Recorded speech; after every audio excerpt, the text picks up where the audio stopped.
Nimemwona mtu mmoja, I have seen one person aendaye polepole, going very slowly, anaenda polepole, walking very slowly. lakini mtu yule, but that person alikuwa ni mtu mwenye upendo, had a lot of love, alikuwa anaipenda nchi yetu, loved our nation. ila baada ya muda fulani, but after some time, yule mtu akatupwa, that person was thrown outside, akapelekwa nchi ya mbali, was taken to another country, far off. Niliona ile nchi imeandikwa Cuba, and I saw that country written Cuba, lakini kaona anarudi tena, and I saw him coming back, arafa akapata nafasi kubwa, getting a very big position kuliko nafasi alionayo, before the one that he had, na ile aliyowahi kuwa nayo, and the one that he actually had before. Ametupwa, he actually been thrown outside, ila Mungu amemtaka tena. but God desires him again. Kuna mtu mmoja, there is one person, yupo Cuba wakati huu, he's in Cuba right now, anaenda kurudi Tanzania, he's coming back to Tanzania, na hakuna atakayezuia,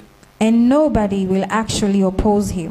Kwa nini Mungu ameliachilia jambo hili tulifahamu? Why has God let us know this thing? Kwa sababu mtu huyu ana moyo wa Mungu, because this person has the heart of God, na analipenda kanisa la Mungu, and loves the church of Kuna Tanzania. mamlaka ya kanisa ambalo Mungu anaenda kurejesha, there is the authority of the church that God is going to restore, kwa kurejesha watu wake, by bringing back his people, lakini and his sio kwa remnant. kanisa tu, and not just the church, ni kwa taifa kwa ujumla, but the whole nation at large. So yule mtu atarudi, so that person will come back, arafa atakaporudi, and when he comes back, nyota yake itang'aa sana. his star will actually be shining very bright. Kumbuka hiki ninachokwambia, remember, atapewa nafasi kuliko ile aliyowahi kushika, he will be given a position of influence, kwa sababu Mungu hawezi kusema uongo, because God cannot speak a lie. Hallelujah, hallelujah, hallelujah, hallelujah. Hata wewe uko Cuba uliko, and you who is in Cuba, kama utaipata hii video, and if you will get this video, jua Mungu amekukumbuka, know that the Lord has remembered you. Nimekuona unaenda polepole, I have seen you going slowly, na polepole likawa ni jina lako, but